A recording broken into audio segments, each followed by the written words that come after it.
평생을 일하고 벌어도 돈이 새어나갑니다. 열심히 모아도 돈이 쌓이지 않습니다. 부지런히 벌어도 돈이 손가락 사이로 빠져나갑니다. 왜 그럴까요? 재물복에 구멍이 났기 때문입니다. 이상하게도 어떤 사람은 적게 벌어도 돈이 모이고 조금만 일해도 살림이 넉넉합니다. 반대로 어떤 사람은 많이 벌어도 돈이 없고 죽어라 일해도 가난합니다. 같은 하루를 사는데 왜 이렇게 다를까요? 똑같이 일하는데 왜 이렇게 차이가 날까요? 나이가 들어 돌아보니 이제는 압니다. 재물복이 줄지 않는 사람과 재물복이 계속 새는 사람, 그 차이를 압니다. 돈이 새는 구멍이 있다는 것을, 재물이 빠져나가는 틈이 있다는 것을 압니다. 평생을 일만 하고 돈은 한 푼도 안 모인 사람이 있습니다. 새벽부터 밤까지 일했는데 손에 남은 것이 없습니다. 반대로 그렇게 많이 벌지 않았는데도 살림이 풍족하고 여유롭게 살아도 돈이 모이는 사람이 있습니다. 무슨 차이일까요?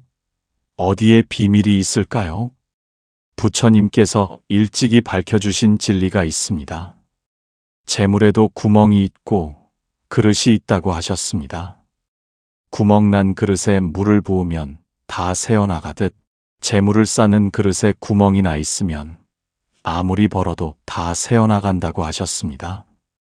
반대로 온전한 그릇은 조금만 부어도 가득 차듯 재물을 쌓는 그릇이 온전하면 적게 벌어도 모인다고 하셨습니다. 그렇다면 그 구멍은 어디에 있을까요?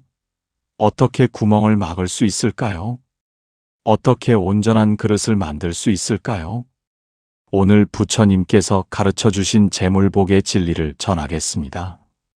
왜 어떤 사람은 재물이 쌓이지 않는지 알려드리겠습니다. 왜 어떤 사람은 재물이 줄지 않는지 말씀드리겠습니다. 어디에 구멍이 있는지 찾아드리겠습니다. 어떻게 그 구멍을 막는지 가르쳐 드리겠습니다. 이것을 아시면 여러분의 말년이 달라집니다. 재물 걱정 없는 노후가 됩니다. 첫 번째 부처님의 가르침, 탐욕이 재물을 세게 한다.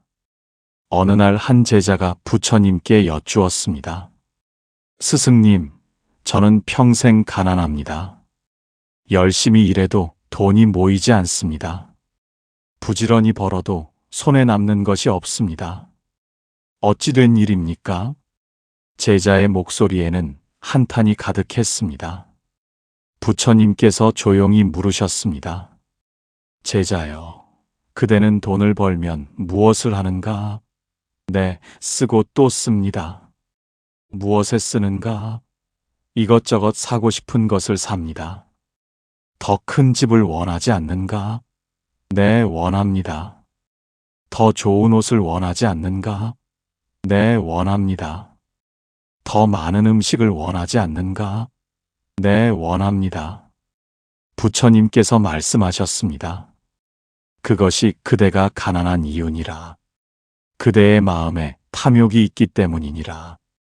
탐욕은 밑 빠진 독과 같으니라. 아무리 물을 부어도 채울 수가 없느니라. 그대가 돈을 벌면 더 큰 것을 원하느니라. 더 큰 것을 사면 더욱 큰 것을 원하느니라. 이것을 사면 저것이 탐나고 저것을 사면 또 다른 것이 탐나느니라.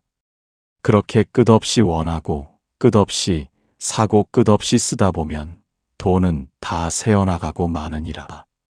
제자여, 탐욕이 있는 한 그대는 영원히 가난할 것이니라. 100냥을 벌면 1000냥을 원하고 1000냥을 벌면 10,000냥을 원하느니라. 작은 집에 살면 큰 집을 원하고 큰 집에 살면 더 큰 집을 원하느니라. 이렇게 끝없이 원하면 아무리 벌어도 가난하느니라. 재물이 쌓이지 않는 첫 번째 구멍이 바로 탐욕이니라. 탐욕이라는 구멍으로 재물이 다 새어나가느니라. 그 구멍을 막지 않고서는 결코 부자가 될 수 없느니라. 제자는 깨달았습니다. 아, 내가 가난한 것은 돈이 없어서가 아니구나. 내 마음에 탐욕이 있어서구나. 탐욕이라는 구멍으로 돈이 다 새어나갔구나. 우리도 마찬가지입니다. 돌아보십시오. 평생 일하고 벌었는데 돈이 없습니까? 그렇다면 탐욕이라는 구멍을 살펴보십시오. 이것저것 사고 싶어 하지 않았습니까? 더 큰 것, 더 좋은 것을 끝없이 원하지 않았습니까? 있는 것에 만족하지 못하고 없는 것만 바라보지 않았습니까? 그것이 바로 재물이 새는 구멍입니다. 어느 할아버지가 계셨습니다. 그 할아버지는 평생 열심히 일하며 새벽부터 밤까지 돈을 많이 벌었습니다. 하지만 노년에 가난했고 손에 남은 돈이 없었습니다. 왜 그랬을까요? 할아버지는 돈을 벌면 더 큰 것을 사고, 작은 집을 사면 큰 집으로 옮기고, 큰 집을 사면 더 큰 집으로 옮겼습니다. 차를 사면 더 좋은 차를 사고, 옷을 사면 더 비싼 옷을 샀습니다. 평생을 그렇게 살았습니다. 팔순이 되어서야 할아버지는 깨달았습니다. 아, 내가 평생 탐욕에 빠져 살았구나. 있는 것에 만족하지 못하고 없는 것만 바라봤구나. 그래서 돈이 모이지 않았구나. 할아버지는 바꾸기로 했습니다. 이제부터는 있는 것에 만족하겠다고 말입니다. 더 큰 것을 원하지 않겠다고 말입니다. 지금 가진 것에 감사하겠다고 말입니다. 신기한 일이 일어났습니다. 탐욕을 버리니 돈이 모이기 시작했습니다. 예전과 똑같이 연금을 받는데 돈이 남았습니다. 쓸데없는 것을 사지 않으니 돈이 쌓였습니다. 있는 것에 만족하니 마음도 편안했습니다. 할아버지는 깨달았습니다. 아, 탐욕이 나를 가난하게 했구나. 탐욕을 버리니 부자가 되는구나. 부처님 말씀이 정말로 맞구나. 두 번째 부처님의 가르침, 인색함이 재물을 막는다. 어느 날 다른 제자가 부처님께 여쭈었습니다. 스승님, 제가 보니 어떤 사람은 돈을 많이 쓰는데도 부자이고 어떤 사람은 한 푼도 안 쓰는데 가난합니다. 왜 그럴까요? 부처님께서 말씀하셨습니다. 제자여, 그대는 샘물을 본 적이 있는가? 네, 있습니다. 샘물은 어떻게 마르지 않는가? 물이 계속 흘러나가기 때문입니다. 그렇다. 물이 흘러야 샘이 마르지 않느니라. 재물도 그와 같으니라. 재물은 물과 같아서 흘러야 마르지 않느니라. 재물을 흘려보내야 재물이 다시 들어오느니라. 재물을 막아두면 재물이 썩느니라. 물을 가두어두면 물이 썩듯이 말이니라. 그대들이 인색하게 돈을 쓰지 않으면 돈이 막히느니라. 돈이 막히면 돈이 들어올 길도 막히느니라. 샘물을 막으면 새 물이 솟아나지 못하듯 재물을 막으면 새 재물이 들어오지 못하느니라. 반대로 재물을 흘려보내면 재물이 다시 들어오느니라. 샘물을 퍼내면 새 물이 솟아나듯 재물을 쓰면 새 재물이 들어오느니라. 이것이 재물의 법칙이니라. 하지만 아무렇게나 쓰라는 것이 아니니라. 탐욕으로 쓰면 구멍으로 새어나가고 보시로 쓰면 다시 돌아오느니라. 자신의 욕망을 위해 쓰면 사라지고 남을 위해 쓰면 돌아오느니라. 헛된 것에 쓰면 날아가고 복된 곳에 쓰면 쌓이느니라. 그러니 인색하지 말라. 쓸 곳에는 기꺼이 쓰라. 보시할 곳에는 아낌없이 주라. 그러면 재물이 막히지 않고 계속 흐를 것이니라. 흐르는 재물은 마르지 않느니라. 제자는 깨달았습니다. 아, 내가 돈을 너무 아껴서 가난한 것이구나. 돈을 막아두어서 돈이 썩은 것이구나. 돈을 흘려보내야 돈이 다시 들어오는구나. 우리도 마찬가지입니다. 혹시 너무 아끼고 계십니까? 한 푼도 쓰지 않고 꽁꽁 싸매고 계십니까? 그것이 오히려 재물을 막는 것입니다. 샘물이 흘러야 마르지 않듯 재물도 흘러야 마르지 않습니다. 어느 할머니가 계셨습니다. 그 할머니는 평생 돈을 모았습니다. 한 푼도 쓰지 않았습니다. 밥을 먹어도 제일 싼 것만 먹었습니다. 옷을 입어도 남은 것만 입었습니다. 모든 것을 아꼈습니다. 하지만 이상하게도 돈이 모이지 않았습니다. 열심히 아끼는데 돈이 생기지 않았습니다. 자식들도 잘 되지 않았습니다. 집안도 편안하지 않았습니다.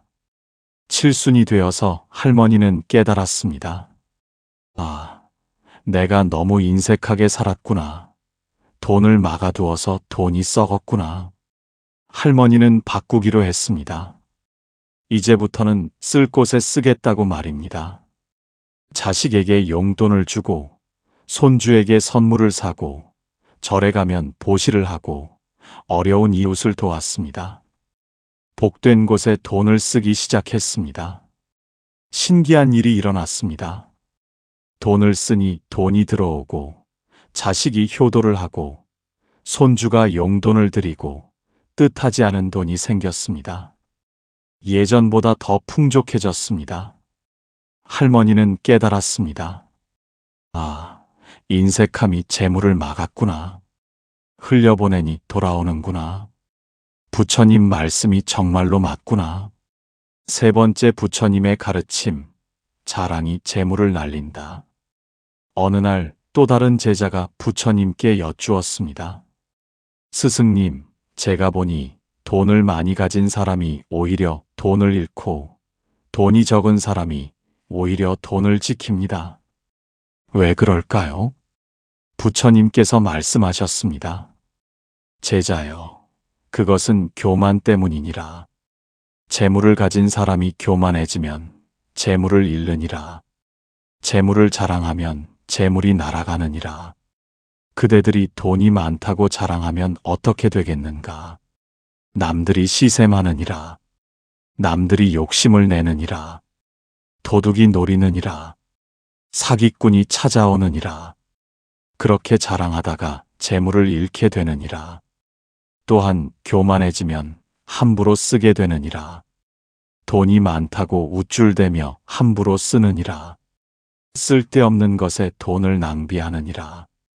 과시하려고 돈을 쓰느니라. 그렇게 허영으로 쓰다 보면 재물이 다 날아가느니라. 반대로 겸손한 사람은 재물을 지키느니라. 돈이 있어도 자랑하지 않느니라. 돈이 많아도 겸손하게 살아가느니라. 그러면 남들이 시샘하지 않느니라. 도둑이 노리지 않느니라. 사기꾼이 찾아오지 않느니라.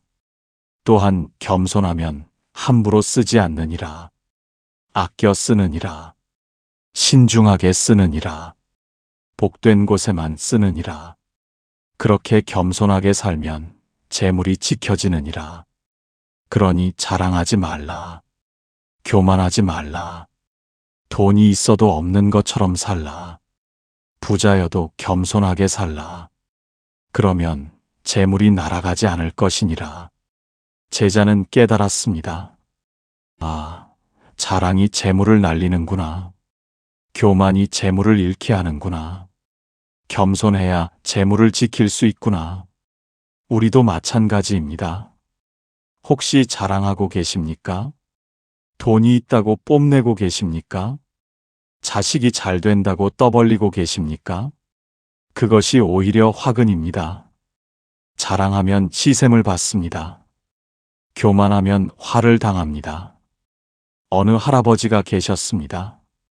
그 할아버지는 돈을 좀 모았고 집도 있고 땅도 있었습니다.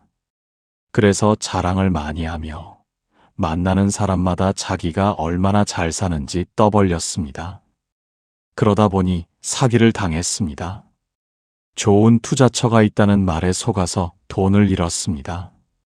자식도 아버지 돈만 믿고 허랑방탕하게 살았습니다. 이웃도 돈 있는 집이라며 갖은 청을 했습니다. 그렇게 자랑하다가 재산을 다 잃었습니다. 칠순이 넘어서 할아버지는 깨달았습니다. 아, 내가 자랑해서 재산을 잃었구나. 교만해서 화를 당했구나. 할아버지는 바꾸기로 했습니다. 이제부터는 겸손하게 살겠다고 말입니다. 남은 재산이 있어도 말하지 않았습니다. 돈이 좀 생겨도 자랑하지 않았습니다. 겸손하게 살았습니다. 조용히 살았습니다. 신기한 일이 일어났습니다. 겸손하게 사니 사기를 당하지 않았습니다. 조용히 사니 시세 많은 사람이 없었습니다. 자랑하지 않으니 탐내는 사람이 없었습니다. 남은 재산을 지킬 수 있었습니다. 할아버지는 깨달았습니다. 아, 자랑이 재물을 날렸구나. 겸손하니 재물을 지키는구나. 부처님 말씀이 정말로 맞구나. 네 번째 부처님의 가르침, 원망이 재물을 몰아낸다. 어느 날 나이든 제자가 부처님께 여쭈었습니다. 스승님, 어떤 사람은 돈을 벌면 벌수록 더 가난해 보이고 어떤 사람은 돈이 적어도 부유해 보입니다. 왜 그럴까요? 부처님께서 말씀하셨습니다. 제자여, 그것은 마음 때문이니라. 원망하는 마음이 있으면 재물이 달아나느니라. 감사하는 마음이 있으면 재물이 머무느니라. 그대들이 돈을 벌어도 불평하면 어떻게 되겠는가? 이것도 부족하다. 저것도 없다. 늘 불만만 가득하면 어떻게 되겠는가? 재물이 그 집을 싫어하느니라. 복이 그 집을 피하느니라. 재물도 마음이 있느니라. 감사하는 집에는 머물고 싶어 하느니라. 원망하는 집에서는 도망가고 싶어 하느니라. 그러니 아무리 돈을 벌어도 원망하면 재물이 달아나느니라. 반대로 감사하는 사람에게는 재물이 모이느니라. 조금 있어도 감사하느니라. 적게 벌어도 감사하느니라. 그러면 재물이 그 집에 머물고 싶어 하느니라. 복이 그 집을 좋아하느니라.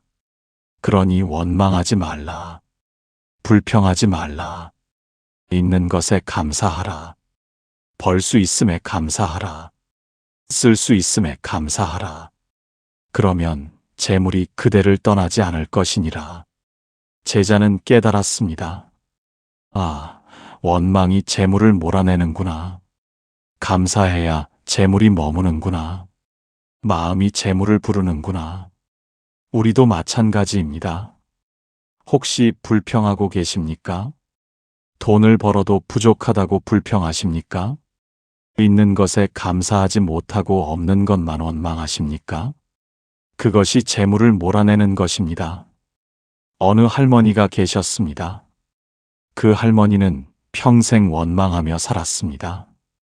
남편이 돈을 조금 벌면 그것도 돈이냐고 불평했습니다. 자식이 용돈을 주면 이것밖에 안 되냐고 불평했습니다. 뭘 해도 부족하다고 불평했습니다. 그러다 보니 남편도 지치고 자식도 멀어지고 돈을 벌어도 기쁘지 않았습니다. 돈이 생겨도 또 불평하며 그렇게 원망하며 살다가 홀로 외롭게 늙었습니다. 칠순이 되어서야 할머니는 깨달았습니다. 아, 내가 평생 원망만 했구나. 그래서 복이 달아났구나. 할머니는 바꾸기로 했습니다. 이제부터는 감사하며 살겠다고 말입니다. 연금이 나오면 감사합니다라고 말했습니다. 자식이 찾아오면 고맙습니다라고 말했습니다. 밥을 먹으면 복 받았습니다라고 말했습니다. 모든 것에 감사했습니다. 신기한 일이 일어났습니다. 감사하니 자식이 자주 왔습니다. 감사하니 용돈을 더 주었습니다. 감사하니 이웃도 도왔습니다. 예전보다 더 풍족해졌습니다. 할머니는 깨달았습니다. 아, 원망이 복을 몰아냈구나. 감사하니 복이 오는구나. 부처님 말씀이 정말로 맞구나. 5번째 부처님의 가르침, 보시가 재물을 채운다. 부처님께서 말씀하셨습니다.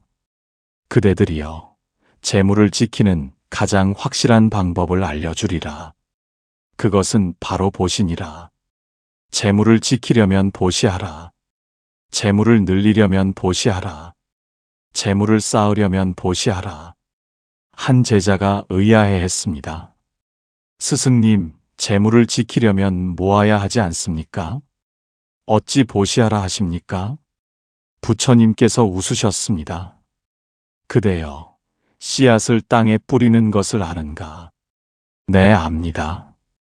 씨앗을 뿌리면 어떻게 되는가?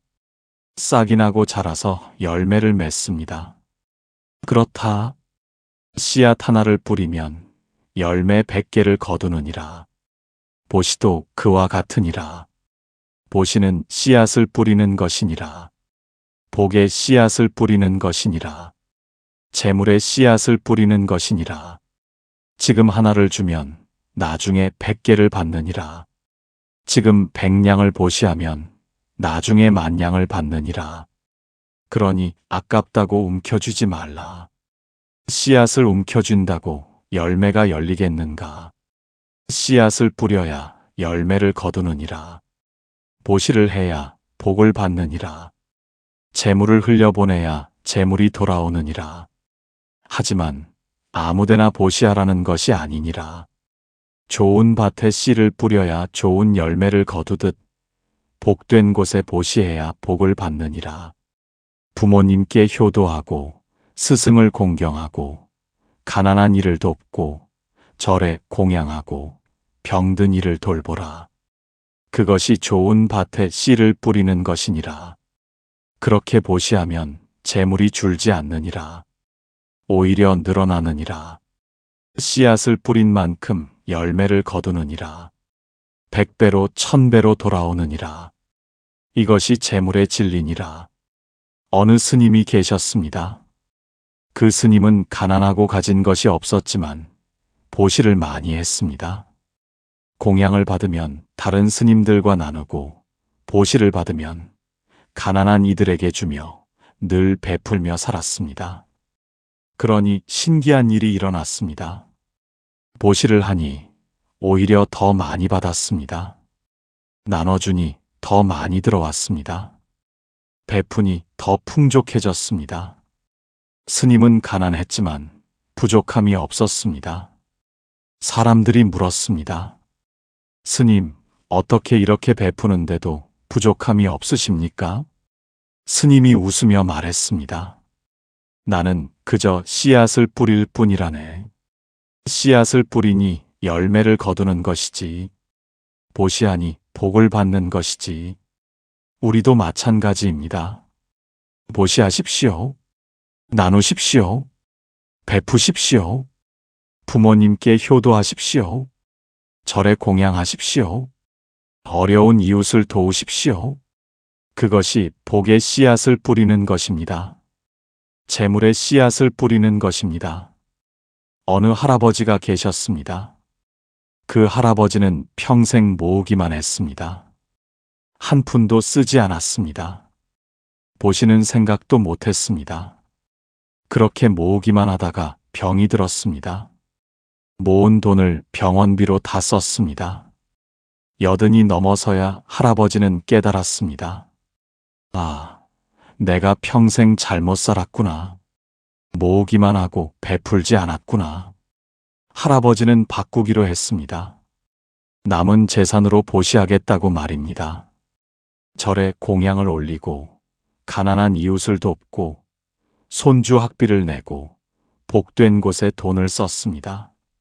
신기한 일이 일어났습니다. 보시를 하니 마음이 편안하고 베푸니 복이 돌아왔습니다. 자식이 효도를 더하고 손주가 용돈을 드리며 보시한 것보다 더 많이 돌아왔습니다.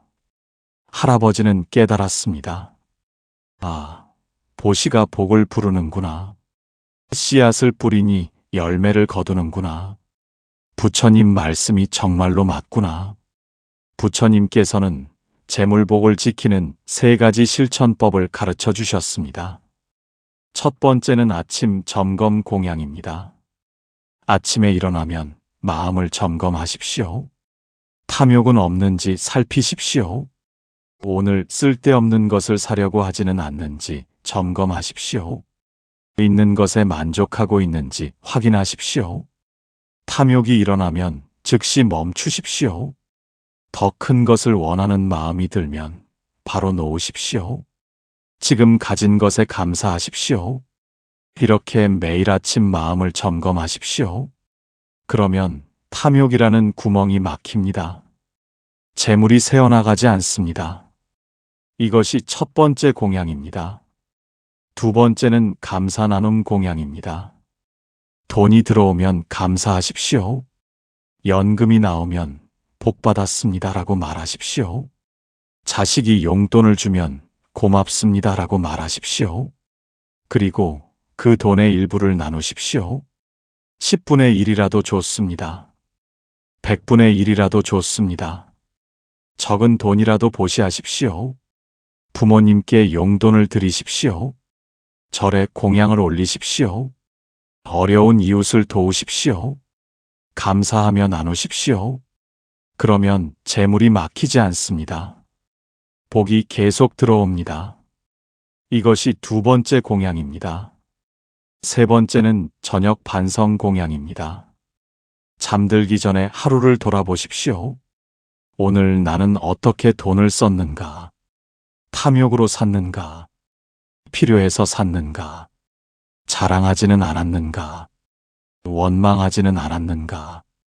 보시는 했는가? 이렇게 반성하십시오. 만약 잘못 쓴 것이 있다면 내일은 하지 않겠다고 다짐하십시오. 만약 잘 쓴 것이 있다면 내일도 계속하겠다고 다짐하십시오. 그리고 자기 전에 이렇게 말하십시오. 오늘 하루도 돈을 벌 수 있어 감사합니다. 내일도 복된 하루가 되기를 기원합니다. 재물이 새지 않고 모이기를 기원합니다. 이렇게 말하고 주무십시오. 그러면 잠도 잘 오고 마음도 편안하고 다음 날도 복됩니다. 이것이 세 번째 공양입니다. 이 세 가지를 매일 실천하십시오. 처음에는 어색할 것입니다. 처음에는 변화가 없을 것입니다. 하지만 계속하십시오. 한 달쯤 지나면 마음이 달라집니다. 2달쯤 지나면 돈 쓰는 습관이 달라집니다. 석 달쯤 지나면 재물이 모이기 시작합니다. 반년쯤 지나면 확실히 달라집니다. 부처님께서 약속하신 대로 재물이 줄지 않고 오히려 늘어날 것입니다. 여러분, 이제 다시 생각해 보십시오. 왜 재물이 새어나갔는지 아시겠습니까? 탐욕이라는 구멍으로 새었습니다. 인색함으로 막혔습니다. 자랑으로 날렸습니다. 원망으로 쫓아냈습니다. 이제 그 구멍을 막으십시오. 탐욕을 버리십시오. 인색함을 버리십시오. 자랑을 멈추십시오. 원망을 멈추십시오. 그리고 온전한 그릇을 만드십시오. 감사하는 마음으로 그릇을 만드십시오. 보시하는 마음으로 그릇을 채우십시오. 겸손한 마음으로 그릇을 지키십시오. 그러면 부처님께서 말씀하신 대로 재물이 줄지 않고 쌓일 것입니다. 여러분은 평생을 수고하셨습니다. 가족을 위해 일하셨습니다. 자식 뒷바라지하느라 젊은 시절을 다 보냈습니다. 이제는 여러분이 편안할 시간입니다. 이제는 여러분이 재물 걱정 없이 살 시간입니다. 이제는 여러분이 복을 누릴 시간입니다. 부처님께서 보고 계십니다. 여러분의 수고를 보고 계십니다. 여러분의 희생을 보고 계십니다. 이제 그 모든 것이 복으로 돌아올 것입니다. 재물로 돌아올 것입니다. 편안한 말년으로 돌아올 것입니다. 믿으십시오. 부처님의 가르침을 믿으십시오. 탐욕을 버리십시오. 인색함을 버리십시오. 자랑을 멈추십시오. 원망을 멈추십시오. 감사하십시오. 보시하십시오. 그러면 반드시 재물이 줄지 않게 될 것입니다. 반드시 복이 쌓이게 될 것입니다. 말년이 편안해질 것입니다. 노후가 풍족해질 것입니다. 오늘 이 말씀이 여러분의 마음에 씨앗이 되기를 바랍니다. 오늘 이 말씀이 여러분의 삶을 바꾸는 계기가 되기를 바랍니다. 오늘 이 말씀이 여러분께 복을 가져다 주기를 바랍니다. 여러분의 남은 인생이 복으로 가득하기를 기도합니다. 여러분의 재물이 줄지 않고 늘어나기를 기도합니다. 여러분께 재물 걱정 없는 노후가 되기를 기도합니다. 여러분이 편안하고 풍족하게 사시기를 기도합니다. 여러분께서는 어떤 경험을 하셨나요? 재물이 새는 구멍을 막은 경험이 있으신가요? 댓글로 나눠주시면 감사하겠습니다. 여러분의 이야기가 다른 분들에게 큰 힘이 될 것입니다. 여기는 연등지혜였습니다. 부처님의 가피가 함께 하시기를 기원합니다. 나무아미타불 관세음보살